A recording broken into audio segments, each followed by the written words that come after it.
house always wins. Play long enough, you never change the stakes, the house takes you. Unless, when that perfect hand comes along, you bet big, and then you take the house.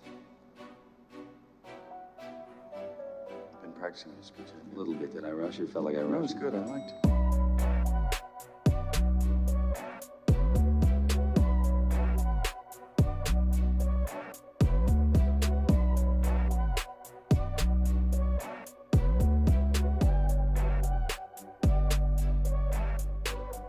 What's up, everybody, and welcome back to the Big Easy Bets podcast. I'm your host, Logan, and with me in the studio, Nick Von Brick. What's up? This is episode 225. This is our ACC Conference Breakdown. We've got the Big 10 under our belt, the Big 12 under our belt. We are on to the ACC, and then next week we will be back to do the SEC.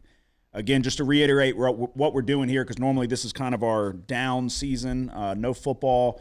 We're just doing a look ahead. We're kind of giving you an update on each team, conference by conference. We are now going to the ACC Conference. We're going to talk about transfers, talk about just any big-time moves and everything that you kind of need to know to just brush up on that particular team going into the 2025 season. And then at the end of the episode, we will give you our best futures bet for the 2025 season. So hit the like and subscribe button if you don't mind.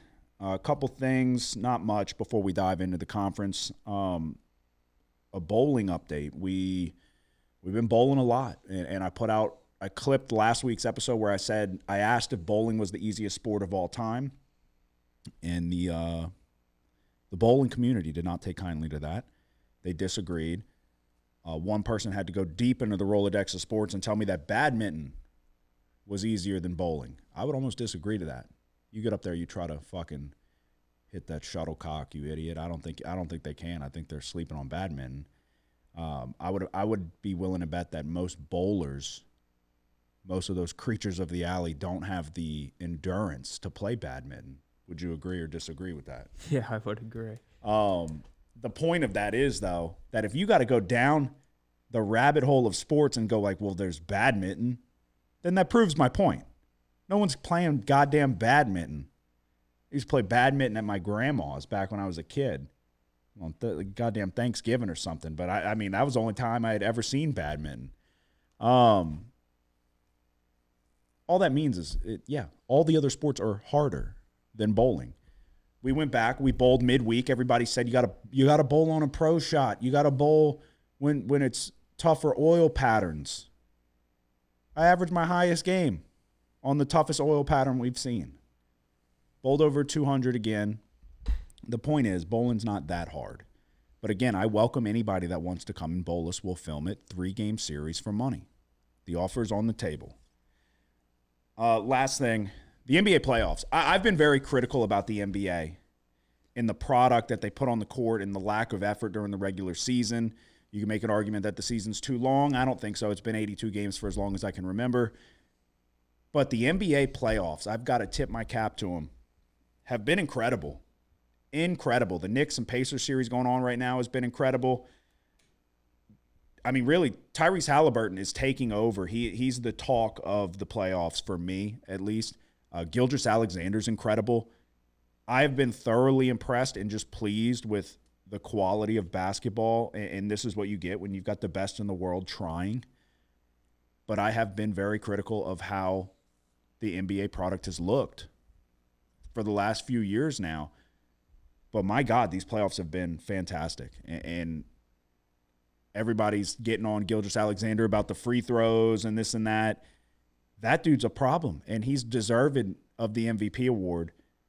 They can't guard him. Don't let him get 2 feet in the lane. But Tyrese Halliburton, I just go back and forth where, like, why can't the Pelicans get a guy like this where some people just have the ability to win the game and they do it better than the rest? And this guy has proven time and time again that when it's time to go win the game, he's going to hit the shot, whether it's a lucky bounce off the back rim that goes 10 feet above the goal and drops in nothing but net, or if he just hits a dagger cold-blooded. Tyrese Halliburton is a problem. And it bothers me that people like Stephen A. Smith get up there and I'm not ready to call him a superstar. But who gives a fuck? Why do we care what Stephen A. Smith thinks? Tyrese Halliburton's a fucking animal. An animal. Stephen A. Smith's a moron. But I have been I know you said you haven't been paying too much attention to it. It has been an unbelievable just quality of basketball. It's been very fun to watch. And I think you need to start tuning in. Yeah. At least to Halliburton, dude. This dude's I watch some of the games and I'm like, who's that? Yeah. Who's this? And then, you remember some guys from college and you're like, oh, he's good. Mm-hmm. He's a key player on this team. Yeah, I've been. It's been fun. It's been fun to follow along. I don't know how you make the regular season more important to them. I don't think you can. I really don't. You can do the in-season, mid-season tournaments, whatever. I don't think they don't care about that. Oh, there's a prize money. No one gives a shit. They make so much money. They don't care. But when it comes time to lace them up and you got to go try to win a championship, you get to see the best of the best go at it, and it is worth the price of admission for sure. All right, again, hit the like and subscribe button. We'll dive into the ACC. We'll start it off same as we did last time. We'll go top to bottom. SMU had the best record in the conference, but Clemson won the ACC championship. But we'll start with SMU. They were 11-3 overall. 11-2, or I got 11-2 on my paper, but they were 11-3, 8-0 in conference play. Rhett Lashley is obviously back as the head coach. The 2025 over-under win total sits at 8.5 wins, slightly shaded to the over. 2024 was clearly a great year for the Mustangs after choosing to go with Jennings at quarterback. An 11-1 regular season. They got to the ACC championship. They had a college football playoff berth. But in their step up in class, we saw them lose to Clemson and Penn State in the college football playoff. The Mustangs lose their leading rusher in Brashard Smith. He had 1,332 yards, 14 touchdowns. That's big production, big shoes to fill. Also gone are the top two wide receivers, Roderick Daniels Jr. and Keyshawn Smith. Jordan Hudson does return. Defense should be solid, especially the secondary, but the schedule is much more difficult. Last year they avoided the two best teams in the ACC in Clemson and Miami. Not this year. You've got Baylor in your non-con, which a team that we're pretty high on going into this next season. You got to go on the road to TCU. You got to go on the road to Clemson. You got to play Miami. You got to play Louisville. So it's a more difficult schedule this year for SMU. Obviously, you remember last year they were going back and forth between Preston Stone and Jennings, and from day one, it was a rocky start from the first game. And then who'd they play in that one? Was it New Mexico? New Mexico State, maybe? They played somebody that wasn't good, and they did not look great.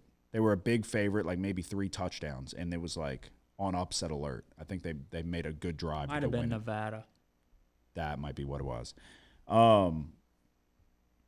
But once they decided to go with Jennings and committed to him, then they kind of hit their stride and they were playing good football. But once they had to play that upper tier, and that Clemson game was an incredible game, if you remember, in the ACC championship. Clemson won on the field goal at the very end, and that was honestly the reason Clemson got in to the college football playoff, was the performance that they had. If SMU would have won that game, then Clemson would not have gotten in, and then Alabama might have got in. But what are your thoughts on SMU? Do you see them replicating the success? Do you see them taking a step back? What do you think? Yeah, no, expecting them to take a step back. The schedule here is pretty tough. Baylor and TCU in the non-conference, those are going to be tough games. Then you got Clemson and Miami on the schedule. Louisville. And then who else? On the schedule? Yeah, anybody else decent? I mean, you got Syracuse in the Carrier Dome, or is it the Carrier Dome? In the Dome, which can always be a little iffy, but outside of that, not really. Boston College, you could maybe. Some people are high on Boston College. I wouldn't necessarily say that I am, but I think Bill O'Brien's got the team moving in the right direction. But you've got Cal with a lot of turnover. You've got Wake Forest. You've got Stanford. Stanford's in the gutter right now. Yeah, I mean, I'm still not the biggest fan of Kevin Jennings, even though he proved me wrong a lot. But then come to play the final game of the year, Penn State, you couldn't have played a worse game there. No, I mean, not all his fault, but No. a lot of it was. So Yeah, we talked about that one at length. They had opportunities, but he was clearly rattled by the student section. And yeah, and then at running back, they lose the guy. I mean, he wasn't even a real running back. He was a transfer from Miami who came along with Rhett Lashley and kind of a wide receiver transition to running back. Now they're even thinner at that position. Wide receiver's a big question mark. O-line, 3 of the 5 O-line offensive linemen return, but even last year, offensive line wasn't really a strength, and that was one of the reasons they had to go to Jennings is because Preston Stone was really struggling under pressure. Defense, they lose some key guys here. Trying to replace them in the transfer portal and with backups from last year. I don't know. I don't know about SMU. yeah, I agree. All right, you go down the list. The ACC champs were the Clemson Tigers. Obviously, Dabo Swinney's the head coach. 2024, they went 10-3, 7-1 in conference play. Their over-under win total for 2025 sits at 9.5, shaded to the over just slightly at -138. Clemson's 2024 season was bookended by 2 losses. They got embarrassed by Georgia to start the year 34-3, then went largely untested until a loss to Louisville, a good Louisville team with a future possible Hall of Fame NFL quarterback in Tyler Shuck. And then you close out the season with a loss to South Carolina. But they pulled off the win against SMU in the ACC championship, backdoored their way into the college football playoff, and then they played Texas close enough in a respectable game in the college football playoff. That was not a gimme for Texas by any means. Cade Klubnik returns off a very solid season where he had 3,639 yards, 36 touchdowns, 6 interceptions. He also has his top 3 receiving targets back: Antonio Williams, Bryant Wesco Jr., and TJ Moore. Klubnik does lose one of his favorite targets in Jake Brenningstool, and then leading rusher Phil Maffa, over 1,100 yards rushing, is gone. True freshman Gideon Davidson is expected to be the lead back. This Clemson defense is going to be damn good again. Linebacker Barrett Carter goes to the NFL, but Wade Woodaz and Sammy Brown are back, 2 really good linebackers. They're going to have a top 5 defensive line, and that might be underselling it a little bit, led by TJ Parker and Peter Woods. Both of those guys could very well go top 5 in the NFL draft next year. Cade Klubnik is at the top of a lot of people's big boards as well. You look at the schedule, they open the season against LSU. That you're going to find out a lot about both of those teams very quickly. If either side of the fence that you're on, whether you're an LSU fan or a Clemson fan, as long as that game's not a blowout, the season's not over. And I think that you can be pleased if this is a field goal game like the spread indicates. I don't think either side's necessary. You're not going to be happy to lose, but this is a damn good team on both sides of the field in that matchup. If you get blown out, that's another story. But you got LSU. You got to go on the road to Georgia Tech, on the road to North Carolina with Bill Belichick. I don't know if that's much of a worry there, but you got to play SMU, and then on the road to Louisville and on the road to South Carolina. The win total's 9.5. Do you see 2 losses on this schedule for Clemson? Yeah, I mean, I can, yeah, for sure. Yeah. But, like, if you're looking at Clemson and you like them, and there's a lot of reasons, too, 8 of the 11 starters are returning from the offense. 4 of the 5 offensive linemen are returning starters.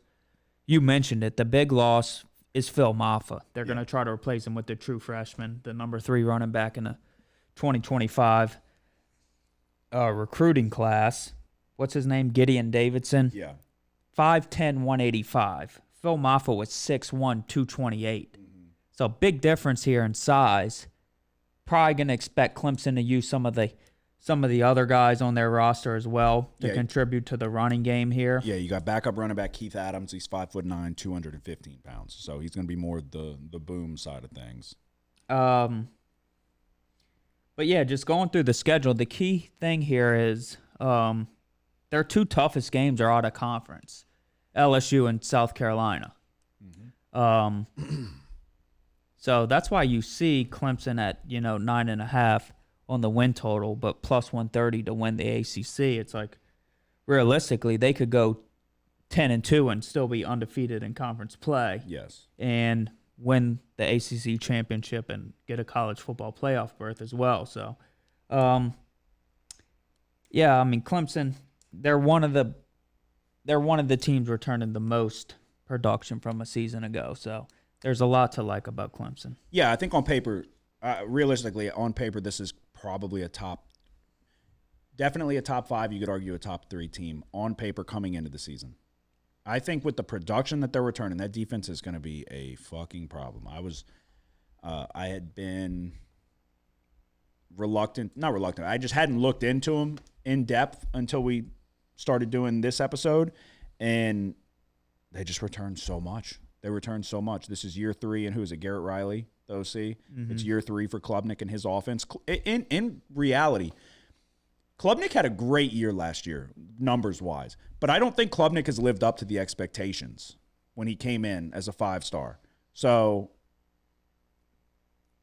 does he take another step in the right direction with a ton of familiarity in this offense now, and all of his receiving targets outside of Brenningstool back are really good in familiar offensive line, but then also possibly the best defensive line in the country, and just an overall great defense in general. They're going to keep you in just about every game. So, yeah, I think this is – if Dabo Swinney comes up short with this one, then it's time. Because he did this kind of his way, where he's been reluctant to go hit the transfer portal. All these guys have been on the roster for a long time. He's built them up. This is one of the – I don't know where it stacks up in terms of age, average age, but I would imagine they've got to have one of the older, more experienced teams with a shitload of talent. So he did this one his way. I think you're going to have to adapt, and you're going to start having to hit the portal a little bit more, which they did. The one transfer projected to start on the defense is Will Helt from Purdue. He's a quality pass rusher. Yeah, 5 sacks, 10 tackles for a loss in 2024. And Purdue was fucking terrible. Yeah, 6'6", 265. He's a huge human being. Yeah. No, that's a big get. And so I think you're going to have to see them go a little bit more into the portal in the future. But this is the way he wanted to do it, and he has been very vocal about being against the transfer portal.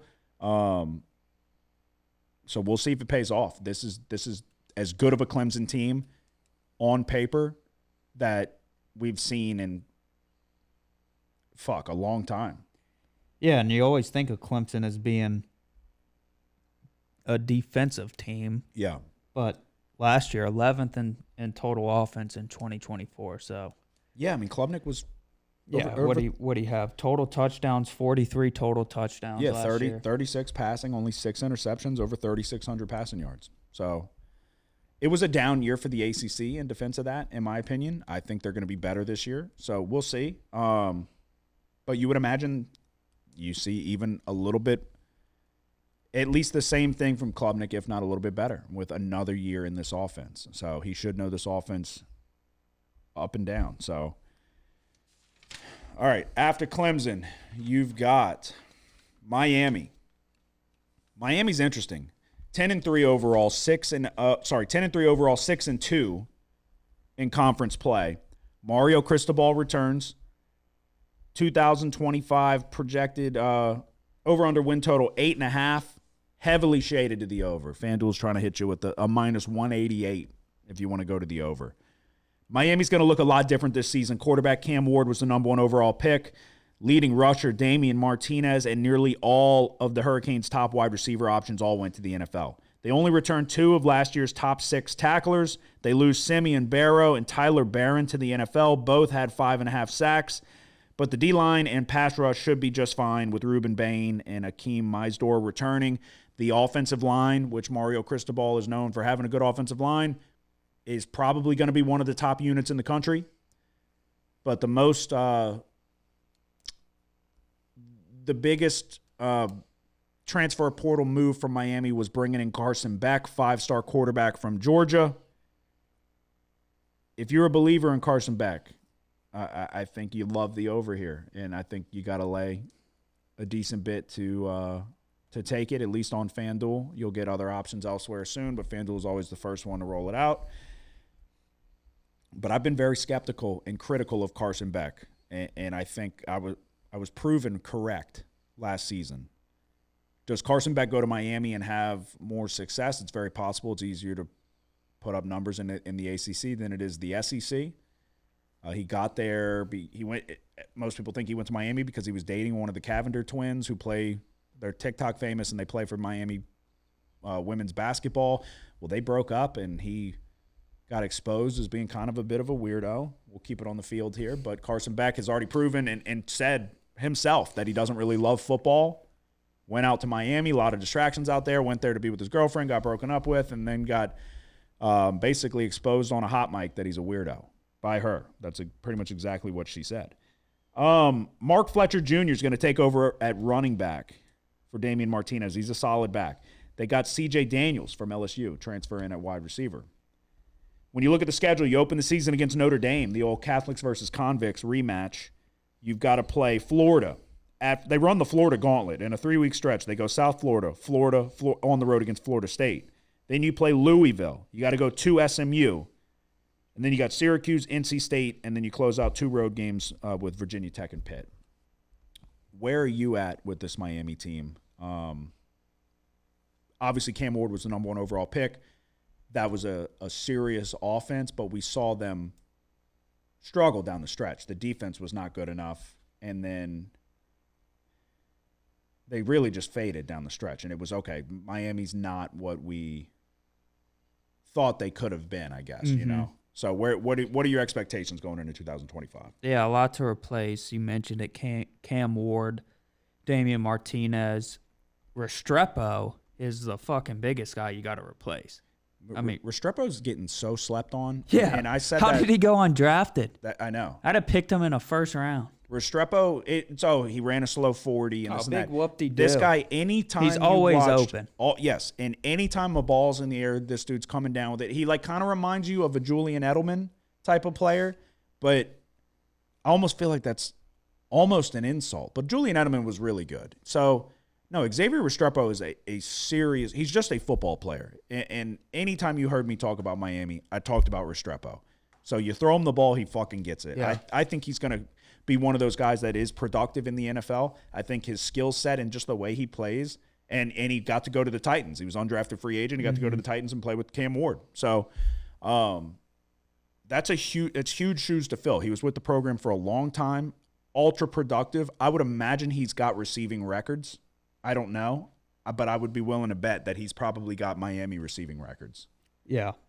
Oh, yeah, and then they lose the tight end as well, Arroyo. Yes. Carson Beck's a good get. Talented guy, but like you mentioned, a bit of a weirdo, and probably he's a bit of a pussy as well. Yeah. No, he definitely is. And on top of that, he's coming off of a fucking serious injury. Yep. You look at last year compared to 2023, really kind of took a step back here. Completion percentage down nearly 8 points, doubled his interceptions from 2023, and wasn't really as big of a rushing threat as he was in 2023 as well. At running back, I think Mark Fletcher is an upgrade from Damian Martinez. I'm going to be honest. I thought Damian Martinez looked a bit slow last year. Mm-hmm. I'd agree because he was really damn good with Oregon State. Yeah. Mark Fletcher last year, nine rushing touchdowns, serving as the backup, and showed some receiving skills as well. 3 of the 5 offensive linemen are returning from Miami, and they get a transfer center from TCU. Wide receiver here, we mentioned it, losing Restrepo. And the tight end, it's some big voids to fill. I don't think they did a very good job of that. They kind of got some, 3rd and 4th receivers from some teams. You mentioned it. C.J. Daniels from LSU, Marion Keelan from BYU, and Tony Johnson from TCU, all kind of – none of these guys are real number ones. The defense is really where Miami needed to improve, and I think they probably did. You look at the secondary, which was a big weakness last year. If they even had a little bit better of a defense, they would have been a playoff team for sure. 4 of the 5 transfers expected to contribute in the secondary. So The schedule to start the season, you mentioned it is kind of tough, but they do start with 4 straight home games, and then I think they only play 4 away games for the whole year. So 8 of their games are at home, which is extremely strange. So I don't know. There's some questions here with Miami. I think they'll definitely take a step back offensively here, but they can get a little bit better play in the secondary. In this conference, they might be players. Yeah. Yeah, so if you remember, I got it pulled up right here. They won their first 9 games, 9-0. But now that I'm seeing it, I remember you got the Virginia Tech 38-34 game where there was the back end zone touchdown catch that got reviewed and they ruled it incomplete. But on the field, they ruled it a touchdown, and there was nothing that you could see to, like, overturn it, in my opinion. You had to stick with the call on the field. ACC called in a fucking favor and gave them the win. The very next week, they went on the road to Cal. They won by 39-38 in another game that they should have lost. There was a targeting call that was horse shit that kept them alive, that would have done them in. And then there was something else, too. Yeah, that was against Cal, I think. That's what I said, yeah. Yeah, they went from Virginia Tech and then to Cal. And then you played Louisville. So 3 out of 4 games on the road. You go to Louisville, and you win 52-45. But it was like, okay, you just watched this defense give up 34 to Virginia Tech. Really, they gave up 41 at the buzzer, a walk-off touchdown. 38 to Cal, and then 45 to Louisville in a shootout. And then Florida State beat Duke, but then they lose to Georgia Tech on the road, and then they lose to Syracuse on the road, and obviously they lost the Pop-Tart Bowl. They lost 3 out of the last 4 games to end the season. But it became very clear very quickly that, one, the ACC was pulling some fucking strings to keep their perfect record alive so they could have a team, not expecting Clemson, I guess, to win the ACC championship, or another team. But the defense was just not good enough. And you lose a lot of production, like I said, with Simeon Barrow and Tyler Barron. I do think Ruben Bain is one of the better players in the country, or at least can be. He has the potential to be. And then Meisdor as well. I think they're going to spend the money, so they're not scared to spend the money, but it didn't pay off for them when they kind of went for broke last year. If you believe in Carson Beck, like we said, a lot of games are at home, but he is coming off of a serious injury. So we'll see. We'll see how Miami shakes out. Next up, you got Syracuse.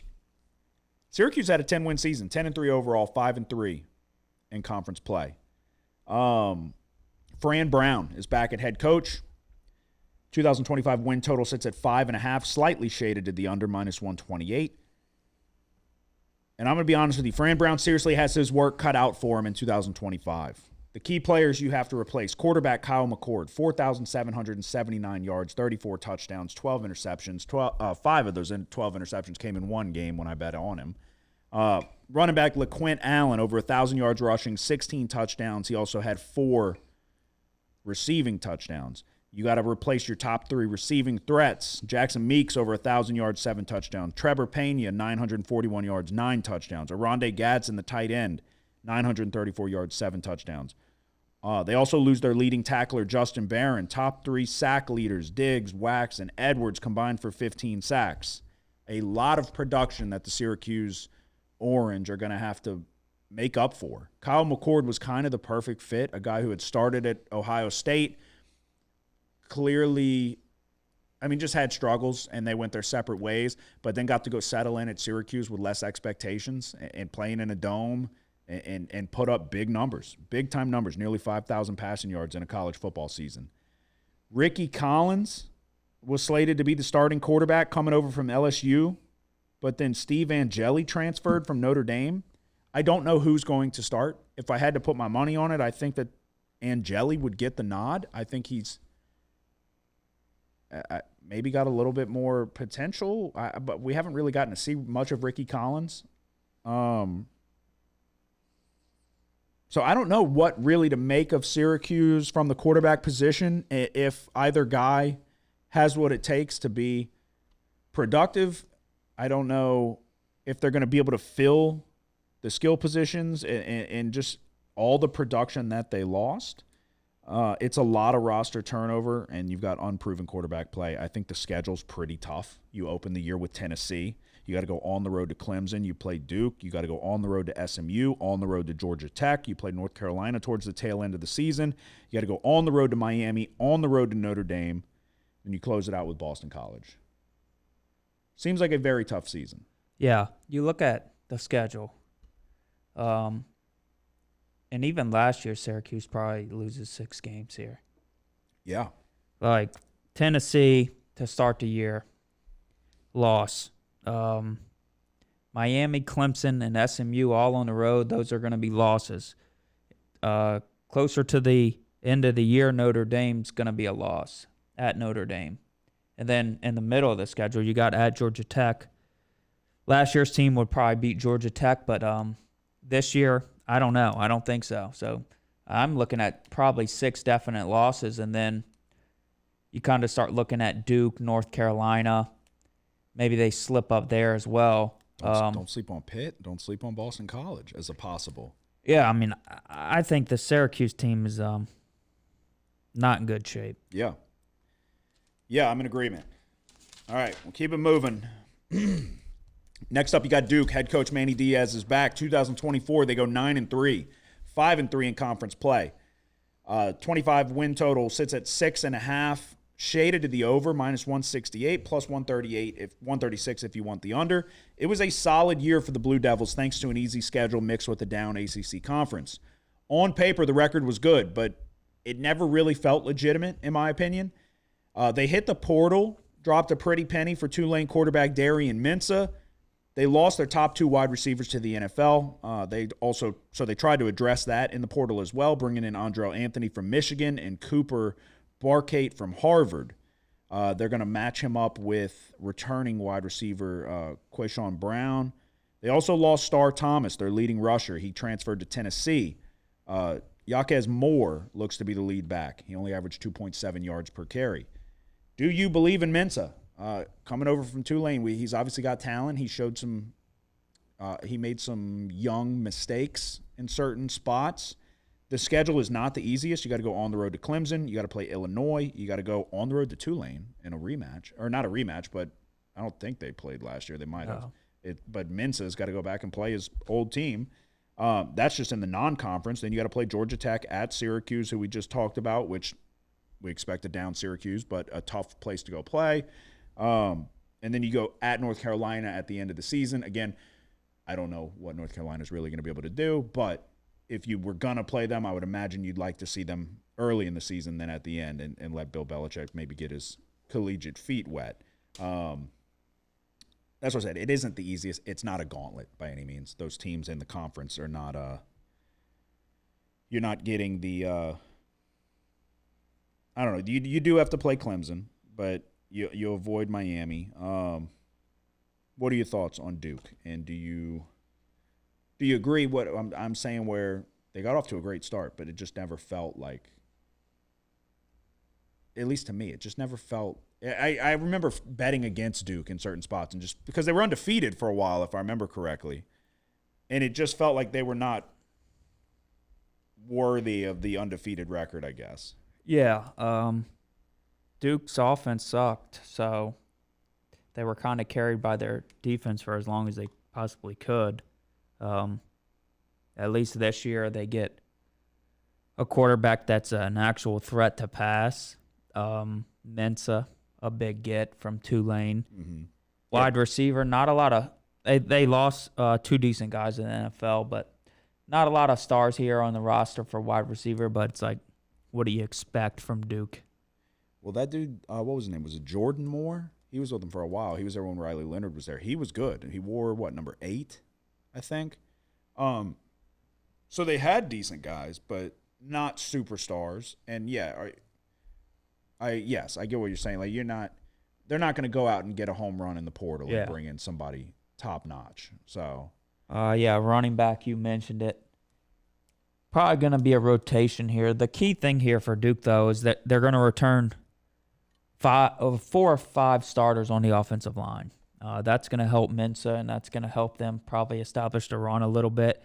Defense, it's going to have to be as good as it was last year. They lost some guys, but they did do a pretty good job in the transfer portal, the 25th ranked transfer portal class in the nation. Those guys are going to have to fill some of the voids on defense. And the way Manny Diaz is, you kind of expect the defense to be pretty aggressive. So yeah, definitely. So they started 5-0. They were 5-0 going into Georgia Tech, and then they lost. But I remember betting on, I think that was Florida State I bet on, and they fucking had such a terrible game. yeah, it was a nasty, disgusting game. Yeah. Okay. So next up, you got Louisville. Jeff Brom is back at head coach, 8-4 last season, 5-3 in conference play. 2025 win total sits at 8.5, shaded to the over, -150. 2024 was a good season for the Cardinals. 3 of their 4 losses were to Notre Dame, SMU, and Miami, all by 1 possession. They beat Clemson on the road. They had to end the season with 4 or 5 road games, so it was not an easy end to the season. They were a good team. They were a really good offense with a solid defense. Tyler Shuck, you're going to have to make up a lot of production. He had a very good season. They've enlisted Miller Moss from USC to come in and take the reins. He was in the Heisman conversation for a cup of coffee thanks to LSU. That faded quick. He lost his starting job. Now he lands with Jeff Brom in Louisville. Sophomore running back Isaac Brown's returns after a stellar freshman season, 1,173 yards, 11 touchdowns, 7.1 yards per carry. When I tell you, this kid's a fucking superstar. This dude is a problem. I hope to see him take a step up. I think if he does, he could be one of the best running backs in the country. I don't know how much people saw him last season, but every time this dude touched the ball, he was a threat to take it to the house. Leading wide receiver Ja'Cory Brooks went to the NFL, but Chris Bell and Colin Lacey return. Lacey has a ton of potential when healthy. He did not play much last year. I don't know if he got a medical exemption to come back and play. That might have been what it was, but he came in with a ton of hype, but just couldn't stay on the field. Defensively, it was a solid unit that returns all the key linebackers, including top 2 tacklers TJ Quinn and Stanquan Clark. They were the 36th best third down defense last year. You have an entirely new secondary that's going to be you would imagine, maybe take a couple games to kind of gel. But luckily, you start your first 3 games, Eastern Kentucky, JMU, and Bowling Green. If anybody can get the most out of Miller Moss, it's Jeff Brom. We've seen it time and time again. This guy's the quarterback whisperer. What are your thoughts on Louisville, and what are your expectations going into the 2025 season? Yeah, I like Miller Moss, even though he's been inconsistent. It was his first year as a starting the whole year. 64% completions, 18 touchdowns, 9 interceptions. The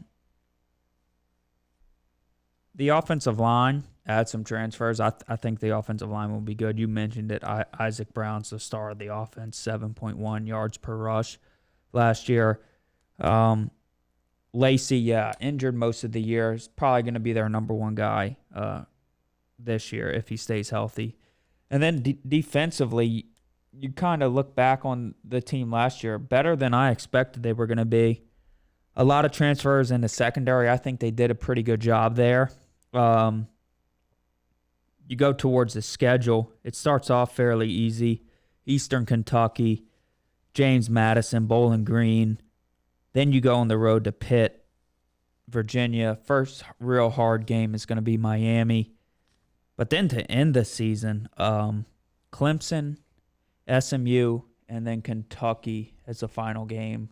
As far as the win total is concerned here, you could be, looking at 1 loss going in these final 3 games, and, anything can happen there, especially they could be at, 8-3 going to play Kentucky, a rivalry game, and anything can happen. So, I don't know. You see it shaded pretty good to over 8.5 at -150 last time I checked. I don't know. Miller Moss is going to have to be vastly improved for them to get to 9 wins, I think. Yeah, I do like Jeff Brom, though, and I do think just with his style of play calling, I think they're going to have success on the offense, and life becomes a lot easier when you can just hand the ball to Isaac Brown behind the offensive line and let him go to work. But yeah, I agree. I mean, I think it's it's at the right number for sure. It's like you said, it's a tough end to the schedule, but I think it's like, when do you want to play those best teams? I'd rather play them at the end of the schedule than the beginning. LSU just keeps scheduling all the best teams in the country at the beginning of the season. But yeah, we'll see. It's a team to keep an eye on. There's a lot of teams in this conference that I think are worthy of keeping an eye on. Next one being the next team on the list, Georgia Tech. Head coach Brent Key is back. Went viral after they beat Florida State to start the season, where he said, run the damn ball, and they did. They ran it all over them. 2024, they went 7-5, though, 5-3 in conference play. Their 2025 win total sits at 7.5, shaded -130 to the over, +106 to the under. Like I just said, they hit the ground running to start 2024, win over Florida State right out the gates. They were 5-2, with the 2 losses being on the road against Syracuse and Louisville. Then Haynes King got hurt. But he came back for the season finale against Georgia. And if you remember this was a 44-42 8-overtime loss where everybody was petrified to run the ball in the 2-point shootout of overtime, just going back and forth. Haynes King's returning after a solid season when healthy. He had 2,114 yards, 14 passing touchdowns, 2 interceptions on 73% completion percentage. He took very good care of the ball. He also had 11 rushing touchdowns. Jamal Haynes returns as the lead back. He averaged 5.6 yards per carry, and he had 9 touchdowns. The big loss for Georgia Tech is going to be wide receiver Eric Singleton Jr. He was the most sought-after wide receiver in the transfer portal. He lands at Auburn. But Malik Rutherford is back. They have high hopes for this guy. They think that he can kind of fit that Eric Singleton Jr. mold, and they think they're very similar skill sets. They also brought in Eric Rivers, who had a stellar 2024 season for FIU, 69 catches, 1,172 yards, and 12 touchdowns. They returned 4 of their top 5 tacklers. To summarize, I think Brent Key's a very good coach. This feels like a promising season for Georgia Tech. I like Haynes King. He finishes the 21st best quarterback per Pro Football Focus. On the defensive side, Kyle Eifert returns. He was the linebacker that went viral for the neck roll and the old school look. If he can have a good season and do what he's supposed to do, I think he's going to anchor this defense. You look at the schedule, they open the season on the road against Colorado. They got to play Gardner-Webb, but then you got to play Clemson. Temple, Wake Forest, Virginia Tech on the road against Duke. Syracuse on the road against North Carolina State and Boston College. Then you got Pitt, and then you close out the season with the rematch, just like last year against Georgia. What are your thoughts on the Yellow Jackets? Win total of 7.5. What are your expectations for 2025? Yeah, I really do. I like Haynes King. A good enough passer. Definitely improved from 2023. Limited the interceptions. A real rushing threat. 10-plus touchdowns in each of the past 2 seasons. And then at running back, Jamal Haynes is a stud. Nearly back-to-back 1,000-yard receivings. 12 total 1,000-yard rushing seasons, 12 total touchdowns last year. Offensive line returns 4 or 5 starters.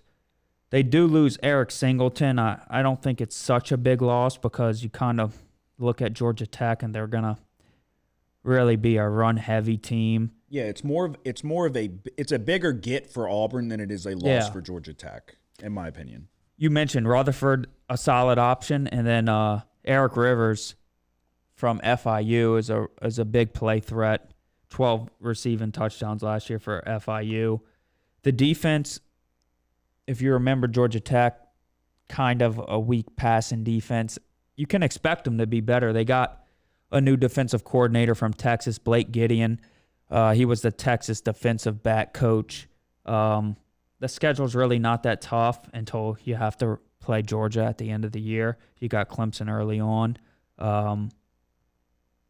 You're definitely going to have to get to 8 wins before you play Georgia. Yeah.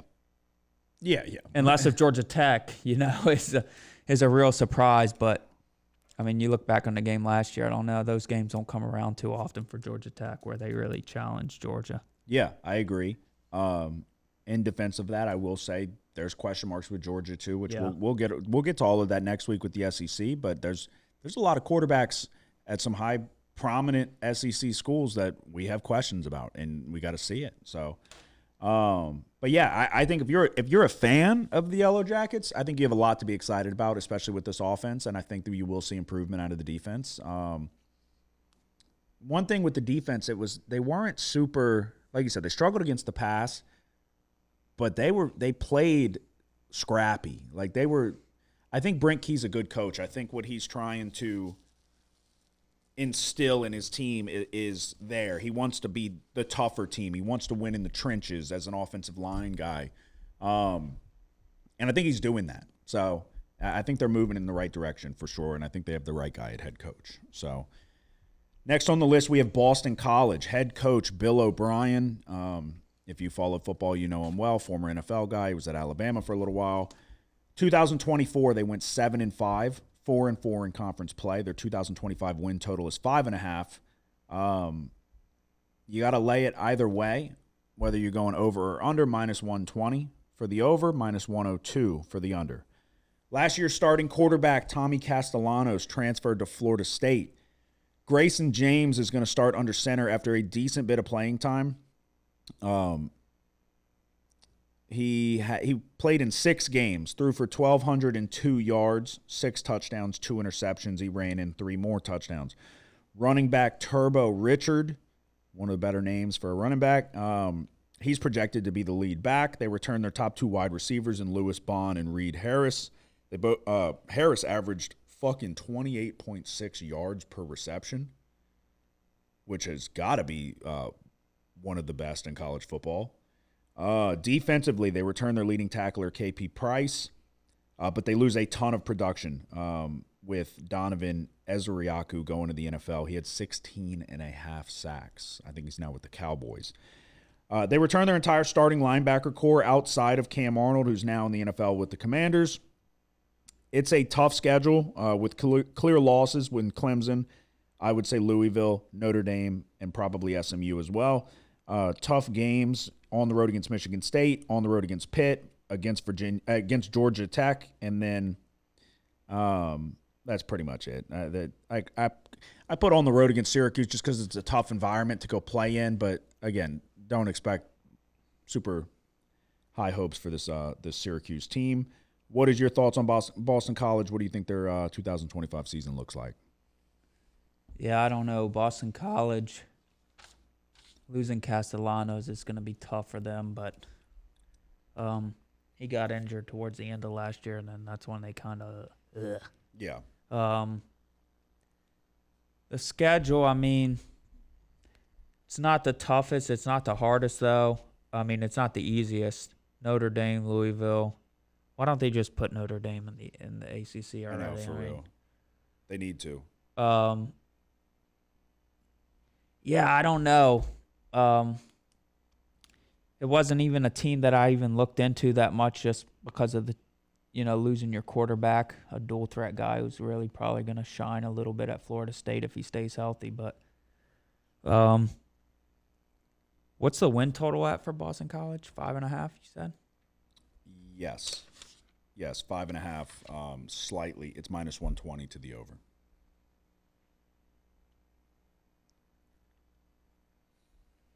Yeah, probably where it should be. Yeah, I agree. All right, let's see. Next on the list, you got Virginia Tech. Head coach Brent Pry is back. 2024, 6-6, 4-4 in conference play. Win total for 2025 is 6.5, +110 to the over, -134 to the under. 2024, in my opinion, was a huge disappointment. I was very high. If you listen to our show last year, I was very high on Virginia Tech, specifically Kyron Drones. He didn't take the next step. He didn't do what he needed to do and reach that next level. He had 1,562 yards, 10 touchdowns, 6 interceptions, was in and out of the lineup. I'm not going to say he was fucking baby in injuries, but was in and out of the lineup. And to be quite honest with you, when the backup Colin Schlee got into the game, he looked more impressive. The offense looked like it had a little bit more spark, and Colin Schlee's now in the NFL. They have to replace running back Bashal Tutin, 1,159 yards, 15 touchdowns, and they have to replace their top 4 wide receivers. Gosnell is in the NFL. Jalen Lane is in the NFL. Daquan Felton is in the NFL, and then they also have to replace Ollie Jennings. Terrion Stewart is expected to be the lead back, and then Donovan Green and Cameron Seldon transferred in at wide receiver. Looks like 6 new defensive transfers are slated to start. It's a tough non-con with 2 SEC teams in South Carolina and Vanderbilt to start your season. Do you expect Drones to get significantly better with less weapons? I can't say that I do. Maybe he takes that step that I was looking for him to take last season, but I felt like they had good weapons around him, a solid running back and good receiving options. I don't know that the outlook looks better this year than it did last year. So what are your thoughts? What do you think we're going to see from Virginia Tech? On FanDuel, do you see action for the over on their win total? I see plus 110 is what I had written down. When I checked, they only had a option for the under. I can tell you in just a second. Under 6.5 minus 118. Yeah. Let's see. I can tell you in 1 second. But yeah, you mentioned it. Losing Tootin to the NFL. Yeah, it's now minus 102. Okay. So losing Tootin to the NFL is a big loss. He was a guy that kind of made a lot from a little bit of help. The transfer Terrion Stewart from Bowling Green, 6 rushing touchdowns last year, 898 rushing yards, and then they got, I think, 2 more transfers, or at least the one I wanted to talk about was Braden Bennett from Coastal Carolina, kind of a downhill guy, 11 rushing touchdowns last year. So they did an okay job filling the void at running back, even though probably not going to be equal to the production of Tootin. And then questions on the O-line, questions at wide receiver now. The defense, they're going to have to make some transitions on the D-line and the secondary. So, yeah, I don't know what to expect from Virginia Tech here. I mean, last year was kind of a big test for Drones, and he failed. So I don't know if they get him involved running the ball more this year. I think that's probably their best bet for success. Yeah, it felt like they avoided doing that last year. They were reluctant to do it, I guess, obviously because they didn't want him to get hurt. He got hurt anyway, but you got to let these fucking kids do what they're good at. It's like, what's his name? Avery Johnson with Kansas State. Yeah. Run that motherfucker till his legs fall off, and then make him throw when he doesn't have legs anymore. I don't know what they're trying to do. You're there to fucking win games in college football. You know what I mean? Like, yeah, so, I mean, look, not a talented passer, Drones. Can throw the ball downfield as far as you can see, but yeah, we've seen that plenty of times. You got a guy in the NFL, same skill set. Yeah. Fucking Anthony Richardson. But yeah, I don't know. Just not a productive season from Drones. They lose their top weapon. Tootin was really kind of saved this team in certain spots, and then I don't know. The defense was yeah. No, it wasn't good.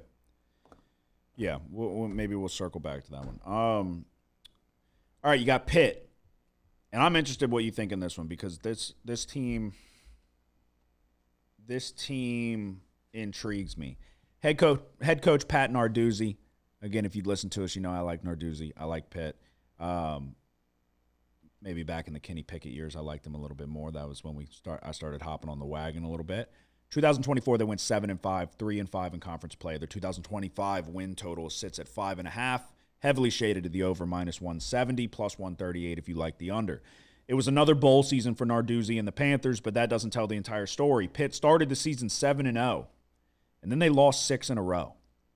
If you include they lost 6 in a row if you include the 48-46 6 overtime loss in the bowl game.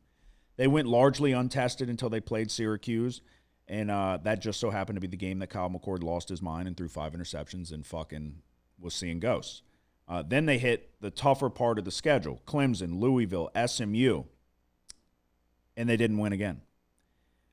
Eli Holstein returns this year and showed a lot of potential when healthy, When he was out, Yarnell ended up having to start the last 3 games of the season. Obviously, that didn't help. That's played a part in why they lost, I guess, 6 games in a row. But Holstein's back at quarterback, and so is stud running back Desmond Reed, 966 yards, 5.3 yards per carry, and 5 touchdowns. They returned a lot of production on both sides of the ball, but the schedule's tough. You got the backyard brawl on the road. You got to play Louisville. You got to go on the road to FSU. You got to play Syracuse on the road. Again, keep putting it in there just for the goddamn dome. I'm about to start scratching it out. You got to play Georgia Tech on the road, and you got to play Miami. So it's a tough schedule. Backyard brawl right off the bat, going to West Virginia. Understand a West Virginia team with not a ton of high hopes, but it's still a rivalry game. It's still a game that it's one of the better rivalry games, in my opinion.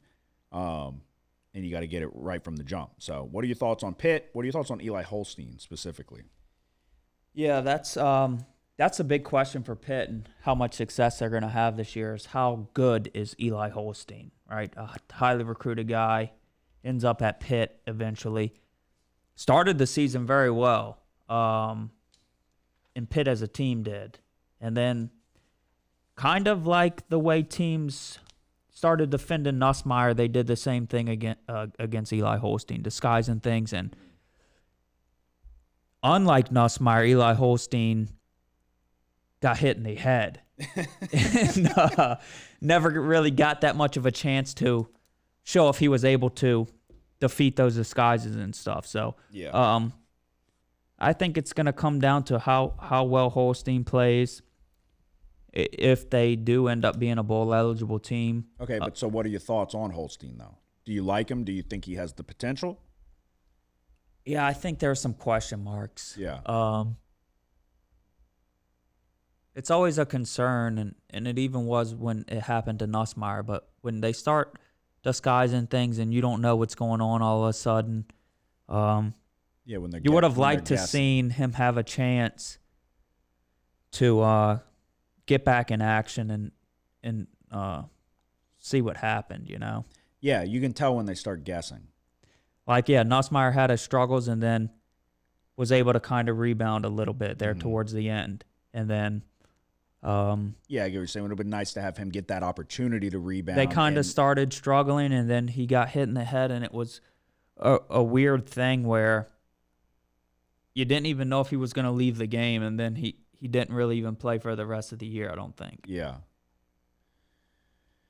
Yeah, I think, like I said, when healthy, I think he's got potential. So he's obviously got some talent, and I like Desmond Reed. I think offensively, Narduzzi's going to get the defense to be competitive. I don't know. That one year, like when they had Kenny Pickett, they had Kalijah Cansey on the D-line. They had a couple other guys on the D-line. They had a serious pass rush. We'll see. I'm interested to see what Pitt can do, and if Eli Holstein. That's the beauty of doing these episodes and the look-aheads and all that. You can go back to when we were questioning, like, okay, how's this going to pan out? He might have a great season. And at this point in time, though, it's like you don't know. So you got to try to figure out what you think. I don't know that we saw enough to back him, but that's somebody I'm definitely going to be keeping an eye on. Next on the list, you got North Carolina, the Tar Heels, a new regime, and it's not coming with it's not coming quietly, I guess. 2024, they went 6-6, 3-5 in conference play. The 2025 win total sits at 7.5, shaded to the under, -134, +104 if you like the over. Like I said, a new era in Chapel Hill. Jordan Hudson becomes the first ever female collegiate coach, and she's bringing Bill Belichick along for the ride with her. She's calling the shots, it sounds like. They might be engaged. It's been a loud offseason for the Tar Heels, getting the coach that notoriously didn't say shit in the post-game interviews. And then he decided to, I guess, marry a 24-year-old girl. Last season was a tough season with quarterback injuries. Jacoby Criswell got the bulk of the starts, showed flashes, kind of, not really, but largely struggled. The Tar Heels are going to have to replace one of the best running backs in the country in Amari and Hampton. He had 1,600 yards, 15 touchdowns. They brought in Gio Lopez at quarterback from South Alabama. In 2024, he had 2,559 yards, 18 touchdowns, 5 interceptions on 66 completion percentage. I think it's a solid player to start the Belichick regime at North Carolina. I think it's a good quarterback to kind of lay that groundwork. So they went and got I don't know, I can't even read my fucking handwriting. Davion Gauze, maybe, as the lead back, 4.9 yards per carry, 4 touchdowns. The wide receiver position is unproven. They brought in Isaiah Johnson from Michigan State. Tight end Jake Johnson returns healthy. Max Johnson's brother. What happened to Max Johnson? I know he got hurt. I don't remember what it was, though. Didn't he break something? Did he break his leg? He had some problems with concussions, too. I thought he broke something, though. I could be wrong. You got a ton of defensive transfers for the Tar Heels. Obviously, Belichick's a defensive guy. A lot of roster turnover. The schedule, they opened the season with TCU, a game that a lot of people are going to be watching. Then you got Charlotte and Richmond on the road against UCF, but then you got to play Clemson. You got to go all the way across the country to go play Cal. Then you have Virginia on the road against Syracuse, Stanford, Wake Forest, Duke, and NC State.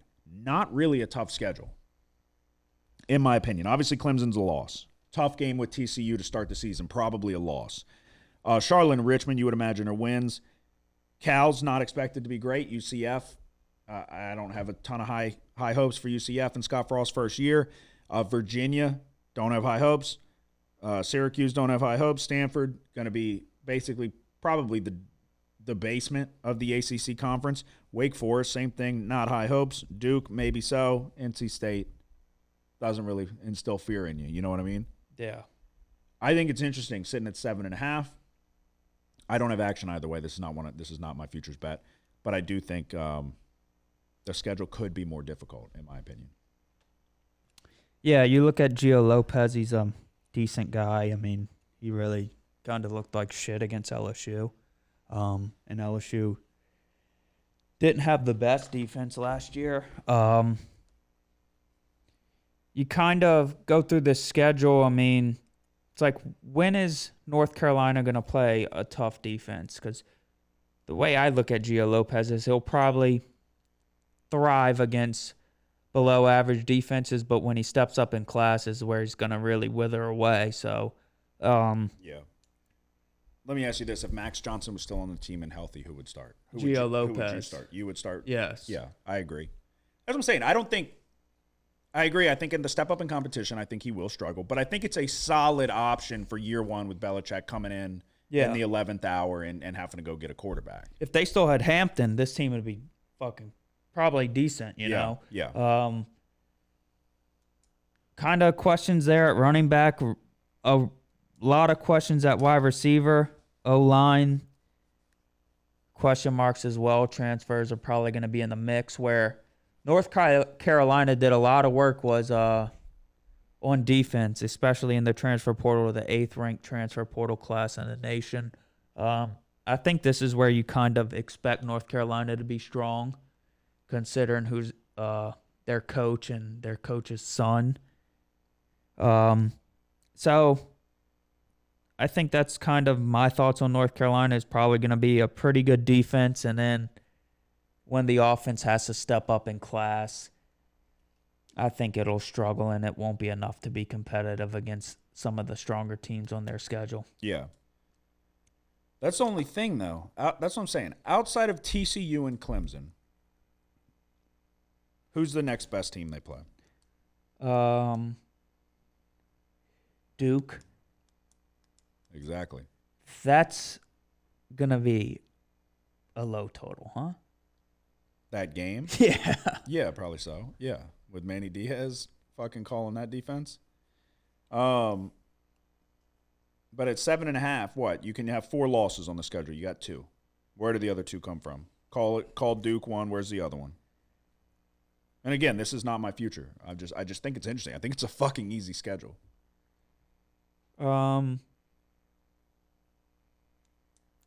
Yeah, I know. It's like there's teams you're not going to be surprised when North Carolina slips up. You know what I mean? But on paper, the guaranteed losses, it's hard to find another one. Yeah, I think you look at, like you said, really Clemson's the only guarantee. Yeah, even TCU. Yeah, I'm just kind of putting them in the mix. I like Hoover, and I think it's a tough a tough. I think I have high hopes for the Big 12 Conference. I think it's a tough game to start your season. But if they were playing at the tail end of the season, it's a different story. So, yeah, it's really Clemson. They're probably close to evenly matched with TCU and Duke. I can get you a spread probably on what Yeah, TCU game. North Carolina's favored currently, -1.5. Yeah, so Interesting. I think if it was Duke there, it'd probably be similar as well. Yeah. Yeah, I guess the more you look at it, it's like, okay. You get buys on both sides of Clemson too, so it's like, yeah, it's an interesting. Like I said, it's not my futures bet, but it's one to, like, what am I missing? I guess, and there has been distractions, but there's just a ton of okay, they got Gio Lopez, but there's still a ton of questions on the offense. yeah, and they clearly put stock in the defense though, because TCU is going to have a good offense, and they got North Carolina favored. So, yeah, probably a lot of low scoring games. All right, another team that interests me big time, Florida State. Head coach Mike Norvell's back. 2-10 in 2024, 1-7 in conference play. 2025 win total is 7.5. Did I write this correctly? Is it -210 to the under? Let me get a confirmation on that. Last I checked, it was -194 at 7.5. Florida State, yeah, I see -196. So it's moving. So it probably was -210 at one point. Can you just give us a better number? Don't make it 7.5 then, shaded -210. Now 196. You know what I mean? Yeah. Anyway, 2024 was about as bad as it gets for Florida State. Starting week 0 against Georgia Tech, we were on the wrong side of that one. Mike Norvell hit the portal hard again. So we're going to see a lot of new faces on offense. We mentioned him earlier, quarterback Thomas Castellanos from Boston College.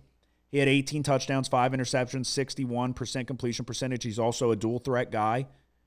Wide receiver Deuce Robinson from USC and Squirrel White from Tennessee come in, and you got to be, I would imagine, you got to be excited about that. Last year we were talking about Malik Benson. Now you're talking about Deuce Robinson and Squirrel White. So if you're a Florida State fan, I would feel better about that. You have almost an entirely new offensive line made up of transfers. Left guard Richie Leonard IV is the only guy to return. Last season was a swing and a miss in the portal. The Seminoles, I think, are going to improve mainly because it can't get much worse.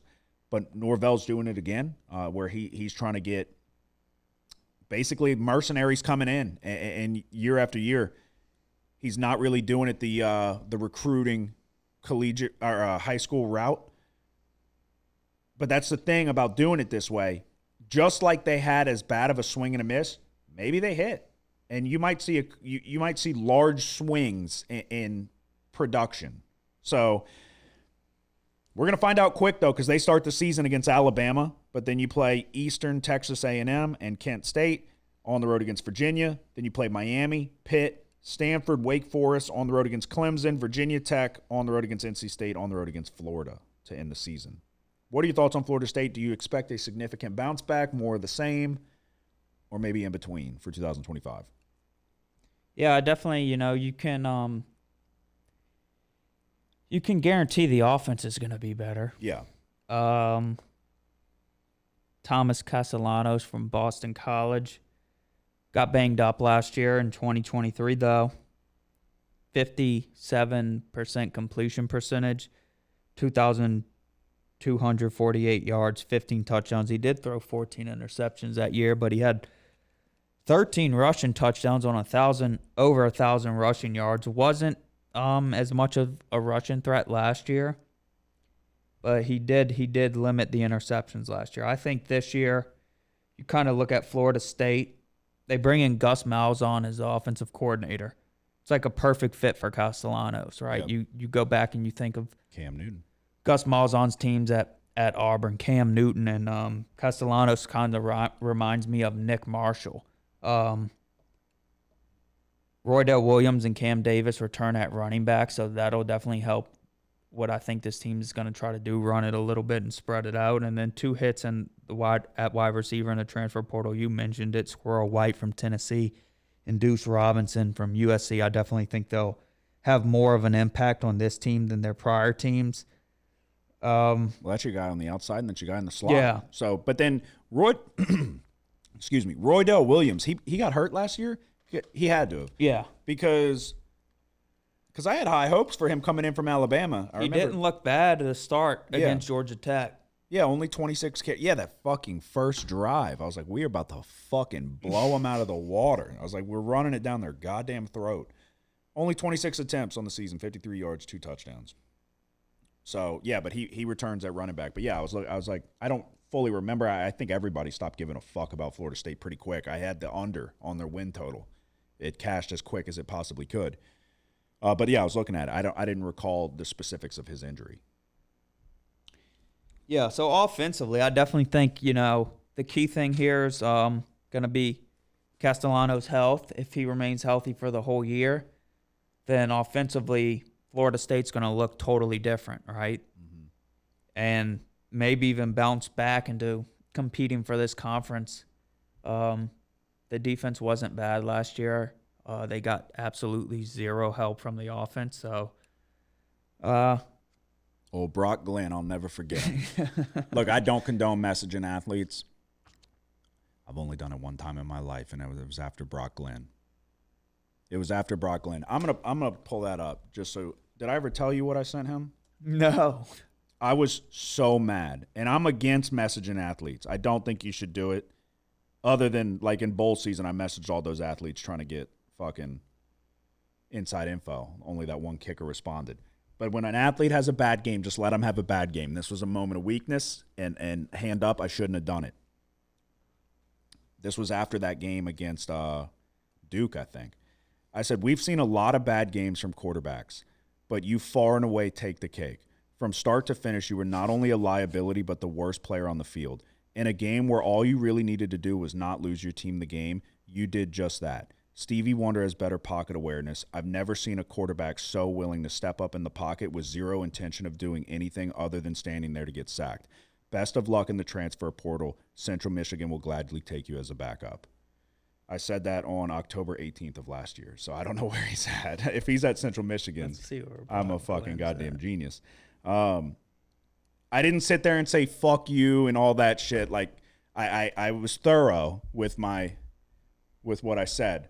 But my God, I've never been more mad at one particular athlete than I was at Brock Glenn. You shouldn't message athletes, but that one, my God. Is he not on the team at all? I doubt it. Or is he the backup? Oh, no, he's the backup. Yeah, he's the backup. Okay, yeah. I was fucking so mad. It was the worst performance I had seen that year, for sure. But yeah, where did we leave off? That was it, right? Yeah. Improvement from the offense to be expected, but in a better season, you would imagine. You can only go one direction. You can't get worse. I honestly think it's like I was saying. I think you could see drastic swings from the teams that hit the portal like crazy every year. So yeah, we'll see. All right, we're going to pick up the pace a little bit. We have 1, 2, 3, 4, 5 teams left. Typically, these are the teams not really expected to do all that much. Of these teams, the one that I think maybe could, we'll start with NC State, Dave Dorn, back at head coach, win total 6.5. C.J. Bailey is back at quarterback. He showed promise down the stretch, but he had to step in for Grayson McCall. It was a disappointing season for NC State. And if you have anything on these teams, you can stop me and say I'm just going to kind of speed through these. Do you have anything for NC State, Virginia, Cal, Wake Forest, or Stanford? No. Okay. I didn't think so. I don't really either. Virginia, head coach Tony Elliott is back. In 2024, they went 5-7, 3-5 in conference play. Over-under win total for 25 is 6.5. Chandler Morris comes in at quarterback. He was previously at TCU, North Texas, and Oklahoma. Interesting spot for him to land here. I think he has some talent. We'll see what he's able to do with Virginia. Cal, this one's interesting to me. Cal lost a lot. I like Justin Wilcox as a head coach. I think he's a good I think he's a quality coach. I really do. 2024, they went 6-6, 2-6 in conference play, though.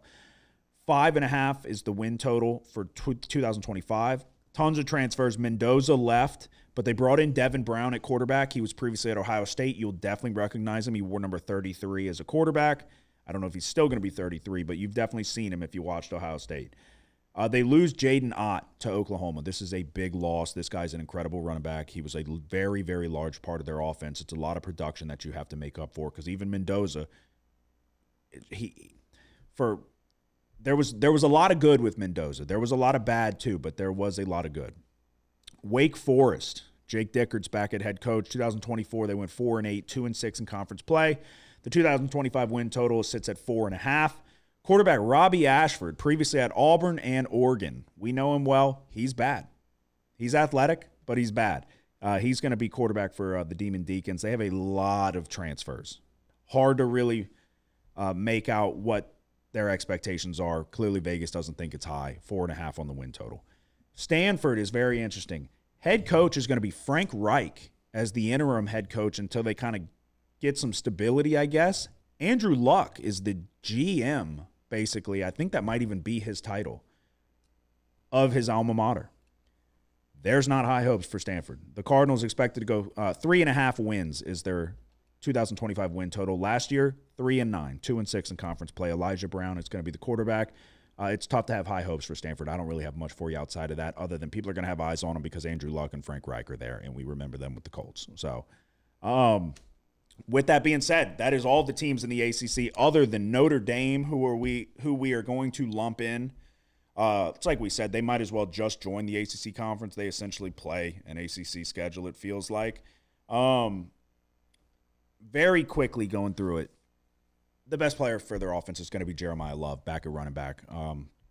Probably the best running back in the country. They're going to have a fantastic offensive line again. You're going to see a very good battle in the trenches right off the bat with Notre Dame and Miami. At receiver, they bring in Malachi Fields to go with Jordan Faison and Jaden Greathouse, who we remember from last year. CJ Carr is going to be the quarterback. So I've done some digging on Notre Dame. I've tried to do some research. CJ Carr,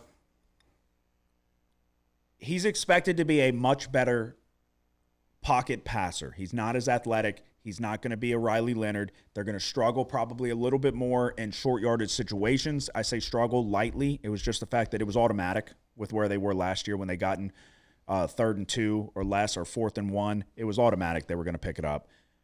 You're not going to see as much of that, but you got Jeremiah Love back there running the ball behind a great offensive line. But they think C.J. Carr could provide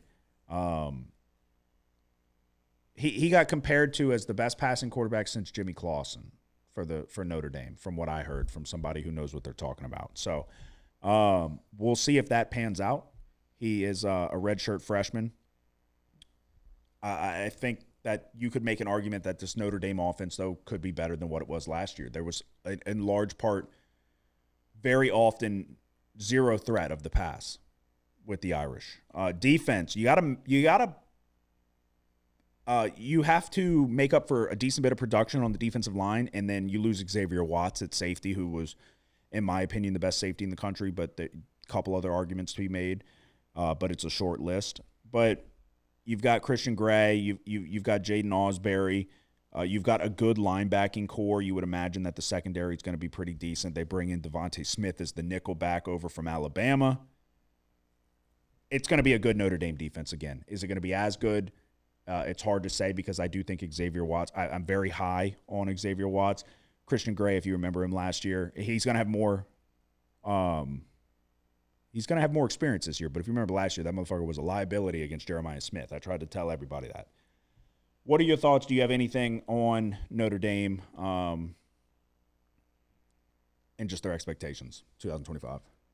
Do you have their schedule? No, but I can get it for you. Yeah, I mean, look, if this guy can pass a little bit, Notre Dame will probably be better offensively because last year, especially to start the year, it was like real struggles from the offense. The running back room is strong again, the same guys from last year. So they'll be able to run the ball. And then defensively, you mentioned it, lose a couple guys, but for the most part, they got a lot of production returning to the transfer. Going to play nickel for from Alabama. Yeah. I think you can see a decent bump in offensive production and a little step down in defensive production. So they could counteract each other a little bit there. But it depends on if Carr's the real deal or not. But I love Riley Leonard. Don't get me wrong. I've said it before. I'll say it again. I would follow Riley Leonard to the ends of the earth. But he struggled to pass the ball, and they needed to be able to pass the football. So if this guy can, you don't need Riley Leonard's legs. He was one of those put the team on his back when he had to do it. But Jeremiah Love's the best running back in the country. So hand him the football. Good things are going to happen if he can stay healthy and stop trying to jump over every single fucking human being in a sight. But schedule, they open the season against Miami. Then you got to play Texas A&M. Then you play Purdue. You got to go on the road to take on Arkansas. Then you follow that up with Boise State. NC State, USC in the rivalry game, on the road against Boston College, Navy, on the road against Pitt, Syracuse, on the road against Stanford. Tough start, easy finish. So, obviously Miami, not a cakewalk. Texas A&M, not a cakewalk. Then you got another SEC team 2 weeks later in Arkansas, and then Boise State. And then your real last test after that is a USC team. But, I mean, we've seen USC give them games. We've seen that matchup go back and forth, Yeah. I don't have super. I think it's going to come down to Carr. I don't know if Notre Dame put out any footage from the spring game or whatever they did in the spring, but I didn't see it. Couldn't find it. Look for it. But yeah, even if he's just like Leonard, man, even down there in a playoff, that's why when you saw Angeli come in against who was that? Was it Penn State? It might have been. They were all of a sudden able to move the ball after the whole. It was the end of the first half where Leonard got knocked out. Yeah, and then they moved it and were able to get some points on the board. But yeah, I think if Notre Dame they got a quarterback that can kind of pass it around a little bit, they'll certainly be improved offensively. Yeah, I agree. All right, let's talk best bets for our futures bet for the ACC Conference for the 2025 season. I will let you lead the way. Again, we haven't discussed this. I don't know what he's taken. I have two options that I'm weighing. I have one that I'm leaning towards. But which way are you going? Okay, I'm gonna go to SMU. Okay. We're gonna go SMU under 8.5 wins plus 104. Is it still that? Let me get you an updated. You can go ahead with if you got anything more to it. Yeah, I mean, we talked about it earlier. I thought the schedule was kind of tough. I thought just losing some of the guys on their offense. Under's even money. Okay, so under 8.5 even money. I think even on the defense, though, the losses there is the biggest concern. Statistically, they might have not been up there with the best of the best, but their defense is what really kind of kept them in some of those games, especially early on before they transitioned to Jennings as a full-time starter. Mm-hmm. Baylor, TCU, Clemson, Miami, and Louisville. You're looking at losing. They got to lose 4 of those 5. I think they probably will. So, and if they don't slip up against one of their lesser opponents as well. So I like SMU under 8.5. Okay. For mine, I'm going to go Syracuse. I'm going to go Syracuse under 5.5. It is minus 124. Same thing, we touched on it. It's a lot of production to make up for. Kyle McCord, LaQuint Allen, their top 3 receiving threats, their leading tackler, top 3 sack leaders. We don't know if Ricky Collins is that good. We don't know if Angeli is going to be able to. I think even if the quarterbacks come in and live up to what people would like them to be, I just don't know that they're going to be able to replace the production on the outside or at running back that they're going to need to consistently put points up on the board. And when you pair that with a brutal schedule, Tennessee to open the season, 3 weeks later, you go on the road to take on Clemson. You got to play a Duke team that is going to be interesting to see. On the road against SMU. You got to play a Pitt team that I'm not saying that's a guaranteed loss by any means, but I'm interested to see Holstein. But on the road against Georgia Tech, North Carolina, on the road against Miami and Notre Dame back-to-back, and then you close out the season with Boston College. I just think it's a very tough schedule. In terms of what I deem surefire losses, you've got 1, 2, 3, 4, 5, 6. I've got 6 surefire losses on here. I need one more between UConn, Colgate, Duke, Pitt, North Carolina, and Boston College. I think we can get the one more that we need there.